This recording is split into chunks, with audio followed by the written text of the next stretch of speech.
Muy bien. Y aquí les voy a dar solamente algunos conceptos, ¿ya? Porque eso ya sería en realidad psiquiatría, ¿no? Porque ya ahí es ya mucho más, ¿no? Vamos a hablar un poquito de los antipsicóticos y un poquito de los antiparkinsonianos para terminar, que son medicamentos que se utilizan obviamente en la famosa enfermedad de Parkinson, ¿ya?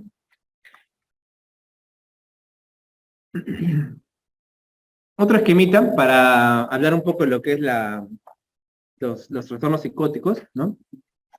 En general, acuérdense, en psiquiatría se puede agrupar por trastornos psicóticos, depresivos, etcétera, ¿no? La psicosis, ¿cuál es la característica, doctor? ¿Cómo es la diferencia? La psicosis se caracteriza porque hay una desorganización del pensamiento. O sea, el pensamiento está desorganizado y la persona puede pensar o puede incluso a veces ver cosas que no existen. Esa es la psicosis, de manera simple, ¿ya? Clásicamente la psicosis se puede caracterizar como aguda o crónica. Ya saben ustedes que agudo en medicina, ¿qué significa? Instalación rápida, ¿no? Y casi siempre pasajera, ¿no? No siempre, pero casi siempre. Y crónico es una instalación lenta y que casi siempre persiste, ¿no? Entonces, el ejemplo de psicosis aguda es el delirium, ¿ya? Que dan los ancianitos cuando están hospitalizados, que el ancianito se desorienta, empieza a dar cosas que no son, pero eso casi siempre es pasajero, ¿no? Y más bien lo crónico es la esquizofrenia, ¿no? Y esta es una enfermedad que casi siempre el paciente lleva consigo siempre, ¿no? Entonces, como le decía, en la psicosis, la persona puede tener un pensamiento desorganizado, ¿no? Puede creer cosas que no existen, e incluso puede escuchar o ver cosas que no existen, ¿no? ¿Ya? O sea, el anciano te dice que ha venido una enfermera, que le ha pegado, que le ha hecho cosas, ¿no? Y que no es cierto, delirio. Ya eso sucede, ¿no? Entonces, si ya les había dicho que la sertralina, perdón, que la serotonina está en depresión, la noradrenalina en la ansiedad y la acetilcolina en la memoria, pues aquí en el tema de psicosis se habla mucho de la dopamina. De la dopamina, ¿ya? También pregunta de examen varias veces. ¿Cuál es el neurotransmisor que está elevado en la esquizofrenia, en la psicosis? Dopamina. Nuevamente, es teórico, ¿no? Es lo más frecuente, porque también hay otros neurotransmisores implicados en la psicosis. Ojo, no digo que es el único. Pero la dopamina es el que más está relacionado, ¿ya? Para que se acuerden. Muy bien. Entonces, doctor, entonces, al final acá como que vamos a tratar de disminuir quizás la acción de la dopamina, ¿no? Sí. Tenemos ahí varios compuestos que se pueden utilizar para el tratamiento de la psicosis, ¿no? Por ejemplo, acá tenemos a la neurona entonces dopaminérgica, ¿no? Que va entonces a sintetizar la dopamina, ¿no? La recaptación de la dopamina está a cargo de la MAO, por eso que el IMAO más bien favorecería, digamos, un poquito, ¿no? Sería un estimulante. Algunos antipsicóticos actúan a nivel, como dice aquí, de los receptores, ojo, de la dopamina, ¿no? De los receptores de la dopamina, antipsicóticos, o también favorecen la recaptación de la dopamina. Y también por aquí tenemos al litio que disminuye la acción e incluso puede interrumpir una parte metabólica de la misma dopamina, ¿no? El litio se usaba pues sobre todo en trastornos bipolares. Y aquí están los principales antipsicóticos, ¿ya? Los antipsicóticos principales. Los antipsicóticos clásicamente se han clasificado como típicos y atípicos, ¿ya?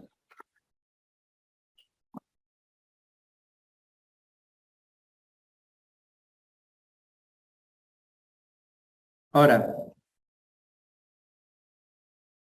los atípicos son los nuevos y los típicos son los ya, por decirlo así, viejitos. ¿Te das cuenta? O sea, te das cuenta, en medicina siempre las clasificaciones no siempre responden a una lógica, ¿no? O sea, más que todo es la evolución de la medicina o las enfermedades. En este caso, ¿por qué se les llama los nuevos atípicos? Porque los clásicos eran los antiguos y se les llamaba atípicos, ¿ya? No quiere decir que los atípicos son malos, son peores, al contrario, ¿ya? Entonces, los típicos, ahí tenemos a la clorpromacina, que ya no se usa. ¿Ya? La clorpromacina antes era el único que había. La clorpromacina era bastante utilizada. Ahí está. Incluso ahí te comento las dosis, ¿no? Hay intramuscular también, vía oral. Pero actualmente no se usa ya la clorpromacina. Tenemos a la flufenacina también, que ya no se usa mucho, la flufenacina. Lo que sí usamos, por ejemplo, ahorita es aloperidol. Nombre comercial, bueno, Aldol, les digo porque por ahí lo pueden escuchar, ¿ya? Haloperidol. Este sí, hasta ahorita lo usamos. Viene en ampollas, viene en gotas también, para echar al tecito del paciente, ¿no? Esté más calmadito, ¿ya? O en una situación de extrema que el paciente está que golpea al personal, porque pasa eso, ¿no? Empieza a golpear, se le agarra y se le pone una ampolla de haloperidol. Entonces, el haloperidol, como les digo, aparte de ser, o sea, causa sueño, pero también es antipsicótico. Eso es lo bueno, el haloperidol. Por eso le digo que yo lo prefiero a veces, porque al paciente o sea, le quita toda la parte de la psicosis, ¿no? De todo, lo plancha, ¿no? Y aparte también le da un poco de sueño, le da sueño también, eso es cierto. Pero no es como la benzodiazepina que lo doy para dar sueño, no, el haloperidol es más que todo para la psicosis. O sea, lo tranquiliza al paciente. Por lo menos un rato, pero siempre lo tranquiliza, ¿eh? Siempre. No he visto yo hacer más que falle el haloperidol. Vienen ampollas y vienen gotitas. También le puedo dar al paciente en gotitas para que esté más tranquilo, ¿no? Abuelitos quizás que están por ahí. Y al familiar también en la casa si está muy alterado, ¿no? Esta es la dosis. La ampolla viene de 5 miligramos. Normalmente damos de 5 a 10 miligramos. La dosis intramuscular. También se le puede dar a la vena, sí, también. Con cuidado, pero sí se le puede dar. ¿Ya? También lo hemos usado alguna vez. La clorpromacina, por ejemplo, tenía alteración a nivel del aumento de peso del paciente y el aumento de lípidos. Es algo muy característico de los antiguos, sobre todo de la glucosa. Es bien problemático la clorpromacina. El haloperidol, lo de malo que tiene, sobre todo, es que causa mucho sueño, obviamente. O sea, el paciente casi siempre se plancha. Hay que tener, en gotitas obviamente es más suave. Y ahora tenemos este grupazo, ¿no? Que es el de acá, ¿sí? Que son los antipsicóticos atípicos, ¿ya? Los antipsicóticos atípicos. Como les digo, los antipsicóticos atípicos actualmente son más usados, ¿ya? Son más usados. Ahí tenemos, por ejemplo, a la olanzapina, ¿no? A la olanzapina, a la clozapina también. Esos son los primeritos que salieron. Doctor, ¿qué beneficios tienen estos antipsicóticos atípicos? Usted me está hablando que por algo se han usado. Sí, en realidad esto tiene que ver con los efectos adversos, ¿ya? Los antipsicóticos, los clásicos, o sea, los típicos, tenían muchas reacciones, sobre todo a nivel neurológico y a veces muscular, ¿ya? O sea, me podrían generar un falso parkinsonismo, ¿ya? O sea, un temblor. Claro, doctor, porque usted me está diciendo que estos fármacos más bien bloquean la acción de la dopamina. Entonces, en la enfermedad de Parkinson, si tú te acuerdas, ¿cómo está la dopamina? Disminuida. Acuérdate, ¿no? Que en la enfermedad de Parkinson, que vamos a ver más adelante también, está disminuida. Entonces, ¿estos medicamentos pueden generar temblores? Sí. Este es un problema muy molesto, ¿no? Luego también pueden generar distonías, ¿ya? O sea que el paciente puede tener espasmo de músculos de la lengua o de la cara, ¿ya? Distonías, por el mismo mecanismo. Distonías. ¿Ya? No son temblores, son distonías. Después la acaticia. Este es un efecto adverso terrible, ¿no? A mí no, o sea, no se sabe exactamente cómo, ¿no? Los efectos adversos están ahí, no todo tiene explicación. Y la acaticia es una sensación subjetiva del paciente de querer escapar. O sea, viene y quiere escapar, o sea, le viene de un momento a otro, no es que todo el tiempo está tranquilo y de un momento a otro tiene y se va corriendo. Pueden creerlo, acaticia.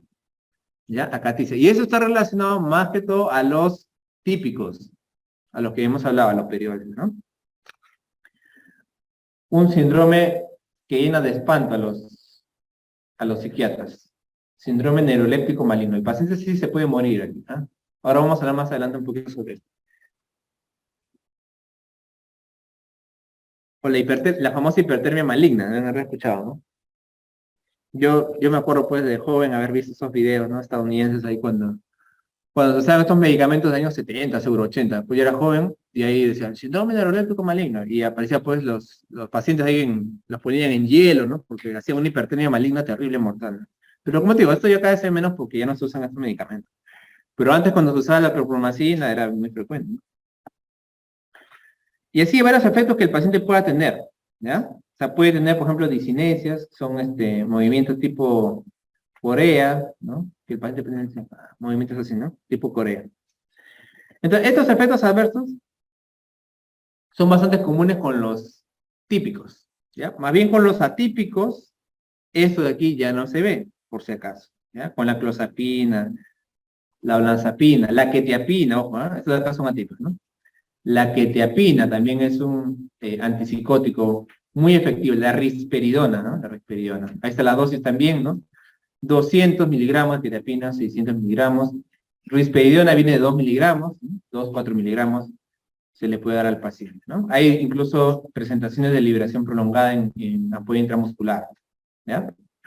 Pero actualmente si tú vas a un hospital, vas a ver que a los pacientes así que tienen, como le digo, no solamente se usan esquizofrenia, también se usan pacientes con delirio, ¿no? O ancianitos que quizás ya tienen un poquito de demencia y tienen esos episodios de agitación que en la casa se ponen violentos, ¿no? Con los familiares les gritan o les quieren pegar por el tema de la demencia. Entonces, se puede usar risperidona, quetiapina a la noche un poquito para que el paciente también da sueño estos medicamentos y pueda dormir, ¿ya? Entonces, son ya medicamentos un poco atípicos, ¿ya? Esos son en realidad antipsicóticos atípicos. Clozapina, olanzapina, quetiapina y risperidona.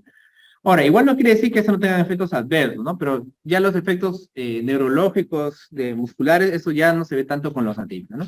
Los que presentan los atípicos, más bien, puede ser un poquito de náuseas, ¿no? Al inicio vómito. También un poquito los niveles de lípidos, sí, es cierto que elevan los niveles de lípidos, ¿ya? De la glucosa no tanto, pero también puede ser un poquito, ¿ya? Pueden aumentar de peso también a veces. Esos son los efectos, ¿ya? En algunos sí me parece que se vio efectos cardiovasculares, eso sí, no me acuerdo ahorita cuáles exactamente, pero sí algunos se han discontinuado. Pero esos efectos, así como les digo, siempre se van viendo en el tiempo, ¿no? Nuevamente, como les decía, al inicio, cuando recién sale la tabletita, no se ven efectos porque la cantidad de pacientes son poquitos, ¿no? La toman los que tienen más plata, ¿no? Que es carísimo, pero cuando ya el medicamento se vuelve barato, ya la marca, no sé, pues ya la patente termina, ya pueden sacar, ¿no? Versiones más módicas, ahí empiezan a aparecer los efectos adversos cuando es una gran cantidad de miles o millones de personas que empiezan a tomar, ¿ya? Y luego pues estaría este síndrome neuroléptico maligno, ¿ya? Este que se llamaba también hipertermia maligna. Como les digo, es interesante cuando ustedes avanzan en la carrera, ¿no? Como me gustaría poder seguir viéndolo, digamos, en otras etapas, ¿no? Para ir aprendiendo juntos. Pero ustedes cuando van avanzando, por ejemplo, existe lo que son las emergencias, ¿no? O sea, ustedes tienen que saber mínimo lo que son las emergencias de cada área, ¿no? Entonces, cada área tiene su emergencia, obviamente unos más que otros, ¿no? Cardiovascular tiene un montón, neurológicos también, ¿no? Pero hay otras enfermedades quizás que no, otras ramas que no tienen tanta emergencia, ¿no? Que molestamos a veces los doctores, ¿no? Por ejemplo, los dermatólogos, ¿no? Quizás que no tienen muchas emergencias, ¿no? Los psiquiatras, ¿no? Pero el psiquiatra, por ejemplo, esta es una de sus emergencias, ¿no? Neuroléptico maligno. El oncólogo tiene sus emergencias, ¿no? Por ejemplo, el síndrome de lisis tumoral. Es una emergencia el oncólogo, ¿no? El endocrinólogo también no tiene tantas, pero tiene, por ejemplo, el coma mixedematoso, ¿no? La tormenta tiroidea también, que es para morirse de miedo, ¿no? Son emergencias ya catástrofes, ¿no? En psiquiatría está el síndrome neuroléptico maligno. Entonces, mínimo ustedes tienen que más o menos saber las emergencias, ¿no? De cada especialidad para por si acaso si les por ahí ven algo o les toque, pues tener la oreja bien prendida, ¿no? Entonces, la hipertermia maligna, esto sí realmente nos hace temblar a todos los médicos, ¿no? ¿Cómo veo este síndrome, doctor? Primero que obviamente el paciente tiene que tener un antecedente de consumir neurolépticos. Es el otro nombre de los antipsicóticos, ¿ah? Por si acaso. Es el otro nombre de los antipsicóticos. Más frecuentemente se presenta con los antiguos, ya les he dicho bien claro, ¿no? ¿Qué más? Necesariamente el paciente tiene que tener una temperatura más de 38, ¿ya? Necesariamente. Y además podemos tener 5 de los siguientes, ¿no? El paciente va a tener un cambio del estado mental. Cambio del estado mental. ¿Qué más, doctor? Va a tener temblores, ¿ya? Temblores.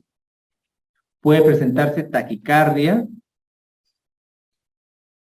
Incontinencia, ya sea urinario o fecal, o sea que el paciente no se orine o haga el dos. Eso se llama incontinencia, ¿ya? ¿Qué más, doctor? También puede haber acidosis metabólica. Taquimia, hipoxia, o sea, desatura el paciente del ego, ¿no?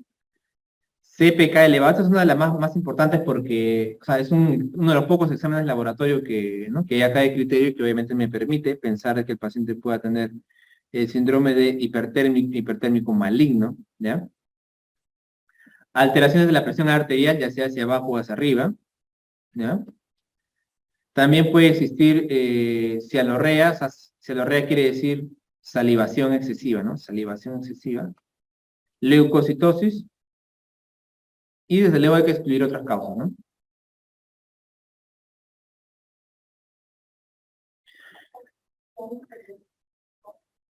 Sí, taquicardia. ¿Dónde? Taquimia, hipoxia. Puede haber disminución o puede haber aumento, cualquiera de los dos. Una característica muy importante es el aumento de la CPK, ¿ya? La creatinfosfutinasa. ¿Se acuerdan que les había hablado de la vía intramuscular? ¿Les mencioné eso? Creo que no, ¿no?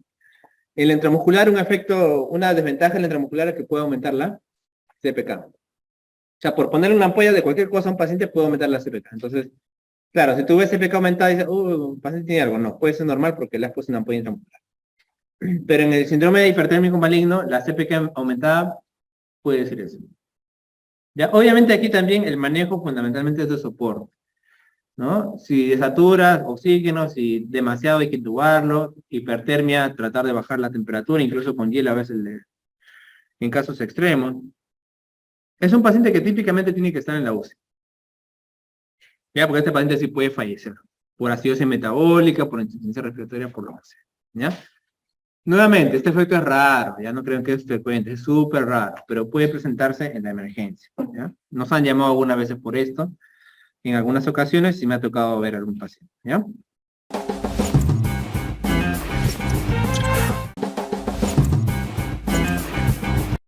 Y ya finalmente, para acabar acá, vamos a hablar de antiparkinsonianos brevemente también.